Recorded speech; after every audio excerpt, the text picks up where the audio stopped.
Hello, this is Lucy Farron CZT, and this is a video on day 5 of the, not day 5, sorry, day 35 of the 100-day project, which is my periodic table of tangles. And today I'm going to be looking at 3 tangles. They are Assunta, Narfello, and I think it's pronounced Glace. So yeah, let's look at those 3. They do have their similarities. We're going to start with Assunta.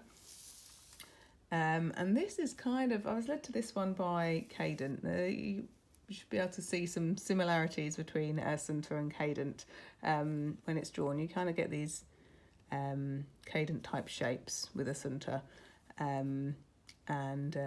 Yeah, but kind of reflected rather than all in the same orientation. Right, it's a nice kind of reticulum kind of tangle, and it's just made up of S shapes and straight lines, little tiny straight lines. So it's a bit like a dot grid, but instead of dots, we have these little tiny straight lines that kind of guide us to show us which direction to put the sort of the teardrop shapes down that are created. So let's start by laying out a little grid of just really short straight lines. I'm going to do it so that it's similar to Cadent. So I'm going to do it like a 3x3 grid. So let's start with a little straight line kind of going horizontal, and then the next one is vertical, and then back to horizontal, and then underneath we have a little vertical one, and then so they alternate in their direction. And this kind of guides you to putting in the next lines in the right direction. And some of those will tuck behind. So that's the first step. So then from here, we're going to come up from the straight line, come to the next straight line with like an S shape or a half S shape, and then back to make like a teardrop shape. So we're going to retrace and then hit that one and then down to make that kind of shape.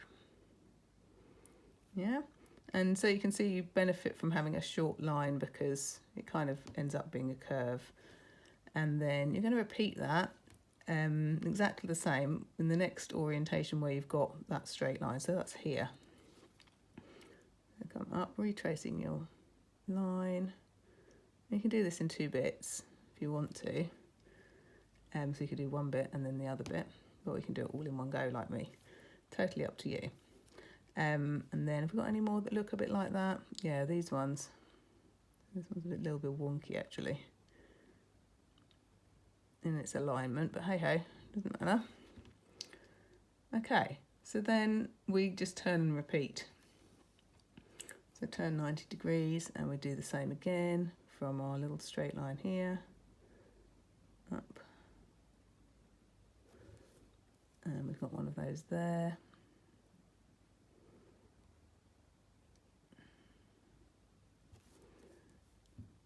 And that's it, because everything else is hidden behind the letters. So then we turn again and we find the next straight line going to a, well, vertical straight line going to a horizontal, and we do it again with our teardrop shape. It's like a little bit of flux, isn't it?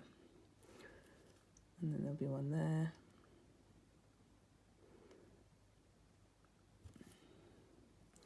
There'll also be one here.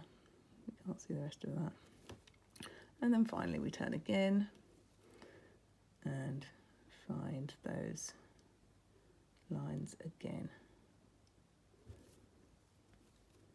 There would be a little bit of a curve there, that one coming down, and then be one here.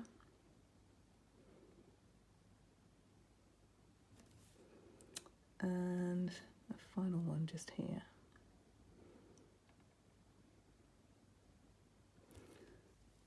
Okay, so that's it, and I could actually continue it off. So I see little bits off the tile. I might do that later. So you can see how similar this shape in here is, like the shape of Cadent. And if these had been orbs, then it would have been, but it's reflected. See, like the reflection line down there. So yeah, related but different. But it's also another nice one for turning into a reticulum. You've got these lovely big spaces to fill with something else, and you could put some fill in there as well. So a really nice one to explore and fill. So that's Assunta. Then we've got these two, which I think are quite related. So, because they both use like a wavy S shape and then like C curves to kind of make the sections. And they're both reticular as well, that you can then go on to fill with other bits of tangles. So really interesting to explore. So let's start with Narfello. And I'm going to create a S shape. And then they all kind of line up. They're just a gentle S shape all the way through the section. And then continuing that, they're like offset, add a bit of a, like a wide aura or a stripe if you like.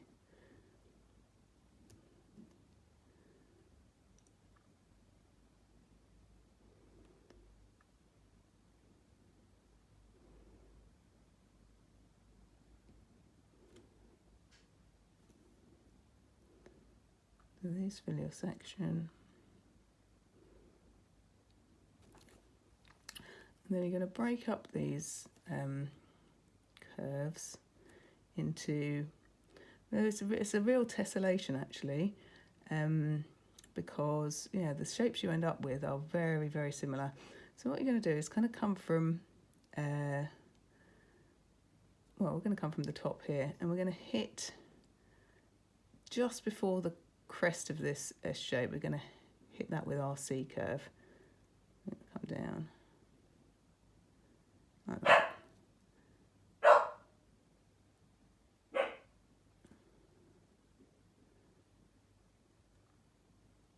Do that in all of the rows.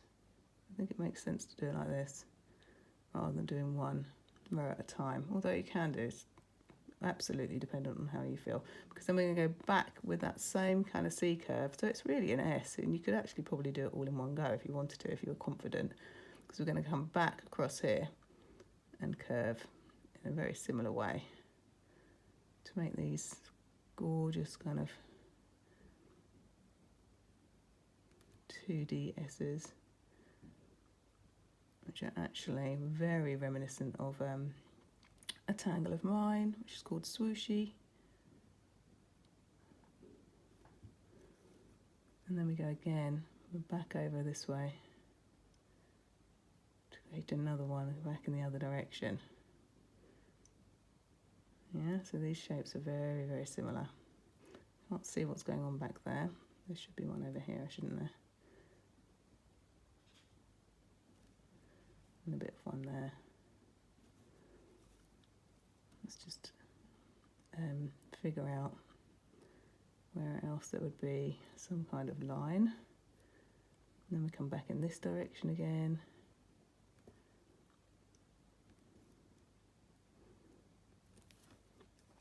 I'm getting a beautiful, beautiful, sorry, I'm nearly off screen, beautiful, beautiful curvy S shapes. Okay, so yeah, if you wanted to, and if you look at it when it's finished, you can see that those first, you can hardly see the first lines, you can't tell the difference between the first lines. It is those C curves that you put in are actually S curves. So yeah, if you're feeling brave, you could probably do it all in one go. Right, so that's Narfello. And then very similar to that, it feels similar to me anyway, because we start with these S shapes. But what we're doing in the case with Glace, and I think that's how it's said, or it could be glacé like the cherry, but I don't think there's an accent on it, so Glace, we'll stick with Glace. So we start with an S curve in exactly the same way as Narfello, maybe a little bit more bulgy if you like, because then what we're going to do is we're going to kind of do another one but reflected. So you get these narrowing, a bigger space and a narrower space and a bigger space. Then you're going to go again, reflected.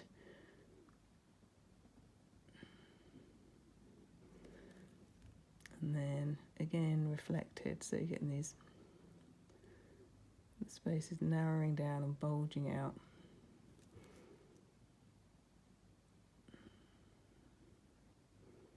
It's almost an OG grid, but it doesn't quite come and touch.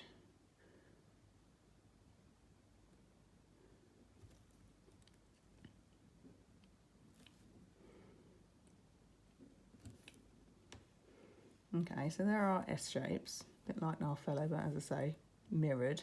And then we've got some C shapes going in, but they just tuck under, so at the bottom. So what you're doing is making a shape here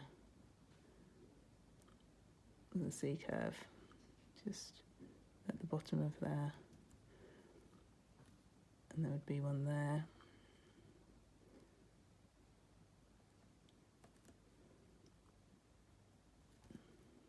Joining those two bits together, so you get these lovely kind of teardrop shapes, or kind of, wow, I just think they look kind of scaly.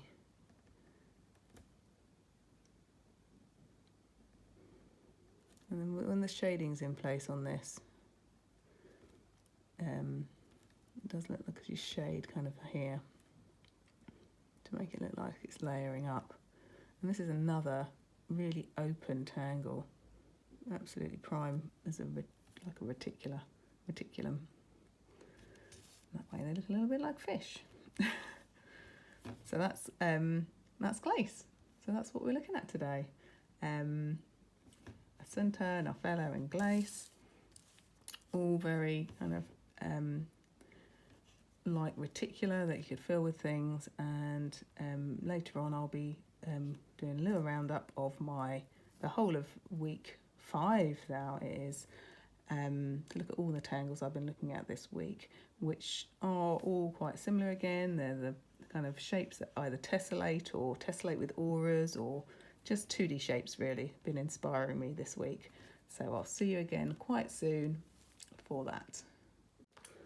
Hi everybody, this is Lucy Farron Susie T, and I'm here with the second part of my video on day 35 of the 100-day project, my periodic table of tangles, and I'm looking at a roundup of all the tiles I've made this week, including the ones I've just drawn today, and looking at some similarities and what they're all about, and just taking them all in really. So this week I decided to look at kind of 2D shapes in tangles. So rather than just lines, we had a lot of lines, tangles where you're actually creating 2D shapes. So I wanted to start with something simple. So I don't know whether Pangea is simple, but it is a 2D shape that is maybe just one kind of wavy line. So it's not like it's got like no sides, one side, I don't know. So you like create this amorphous shape, and then once you've got that one there, you're using aura to begin to create the edge of another one. And sometimes they get a little bit pointy if you want to go right into the corners, or you can just curve that if you like. It depends what kind of look you want. This is a brand new tangle, and it's quite fun, and obviously offers a lovely reticulum for putting something in. There's a tangle called Mirth which fits beautifully in there, or any other tangle you want to put inside it. And all the ones this week, quite a lot of them anyway, are absolutely perfect reticular for other tangles on Fragments. So from Pangea I went to Polygon. I'm thinking 2-sided shapes, so this is one of the only 2-sided shapes you can create with 2 lines. So it's like a crescent shape, and it kind of all goes together, and they get bigger and smaller. And again, we've got that aura gap. Always reminds me of kind of the way some amorphous, not crystals because they're not crystalline, but like rocks grow. Polygon led me to Centipede, which is just kind of a linear, it's a bit like Polygon. If you draw it like this, you can draw it with just orbs next to each other, but it's been also drawn with like orbs that kind of tuck behind, and you get this kind of 2D kind of fat crescent moon shape. So very similar, and I changed the little detail on Centipede there to a little bit of hatching. So that was day 29. So these Pangaea and Mulligan and Centipede led me to Tripoli, because again and we're going from 2D, not 2D, two-sided 2D shapes to three-sided 2D shapes, and again with an aura gap. And so Tripoli is triangles, but also Cathy's Dilemma is triangles. So I don't know, but I think this is probably the precursor to this. Cathy's Dilemma is much more kind of haphazard than Tripoli, and also usually includes, so it's not an exact tessellation, whereas Tripoli is much more of an exact tessellation. If you didn't have the aura gap, you would just have tessellating triangles, whereas these ones are kind of a little bit more haphazard the way they go in. Also, there's this really nice little bit of rounding in the corners, a bit like Enzeppel, colour inked in black, which is a really nice touch. I've left Tripoli empty in terms of fragments, just because there are so many, and there isn't, one particular one that you would necessarily choose to put in there. So that's Tripoli and Cathy's Dilemma, and I learned that Cathy was a friend of Maria's. Maria did a lot of work for her, and apparently her dilemma was why she always kind of drew triangles when she was doodling. That was what came out of her pen. Who knows why? The other one I did that day was Quandary. Now, Quandary isn't made of triangles, but it goes together in this kind of real triangle formation, very similar to Tripoli. And it is just another 2D shape made with two lines. So two C-shaped lines give you that petally, ricey shape. And then it goes together in that arrangement. Right, so that was day 29, day 30, day 31. I'm carrying on with my two-dimensional shapes. Gone from triangles to triangles and quadrilaterals with Manaman, which is much more of a radial tangle starting out, radiating tangle starting out in the middle with the middle square, and just getting some squares and triangles all tessellating together there. I mean, these aren't true tessellations because you've got the aura gaps, but a true tessellation is just 2D shapes that go together with no gaps and no overlaps. So yeah, that's Manaman, which again is another beautiful reticulum. I'd like to see that kind of filled with fragments. Might be a nice idea. And then there's Pinch. Now, I've drawn this without the fill because I'm not sure whether... and it's another one of those tangles where I've never seen anyone draw it from HQ, so I don't really look at the step out. Is it this detail that's important? Is it the fill that's important? I don't know. I've left it out. I might do one little fragment in there, but this is a really nice reticulum in itself. Kind of the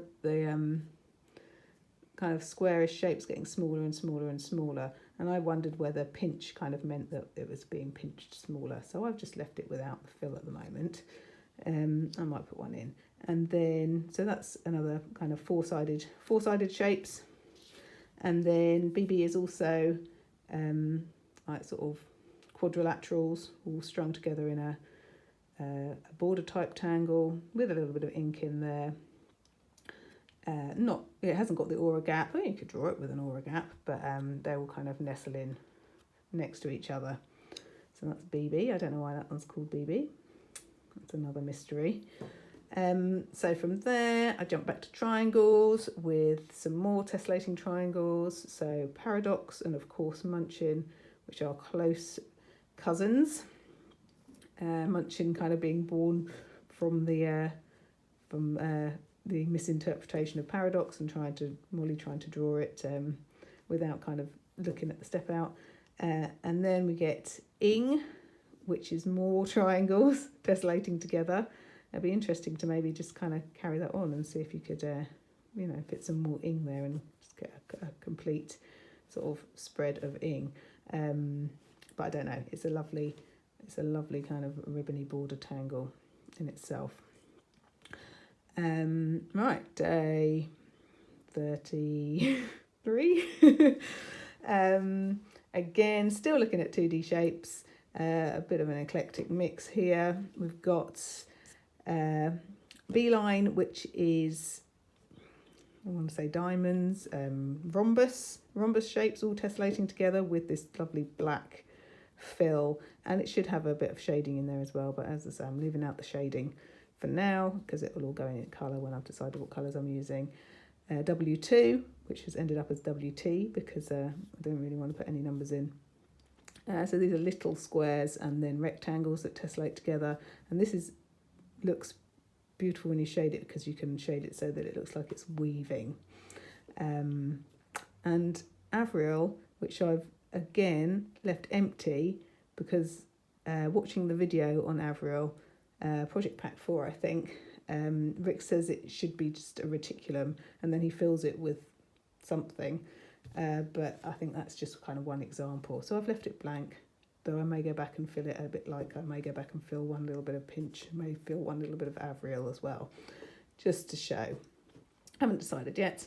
From W2, with these little squares, led me to Huggins and Cadent, of course, with the dot grids, not dot grids, with the orbs in a grid, so we've got orbs here, and then we've got C shapes creating the Huggins shapes and S shapes creating the Cadent shapes, but both of those are very kind of similar, related to each other. And then of course well is the kind of the grid version of that, although when you draw it in this or with kind of mirrored you get different shapes again. If you draw well all in one direction, it kind of looks a little bit more like Cadent, I suppose. So that's the grid version. And then of today, I've already talked about these. I've got Glace and Assunta and Narfello. So all of these are similar in the fact that they are using kind of 2D shapes, either tessellating together with aura gaps, and yeah, just all the lovely 2D shape tangles.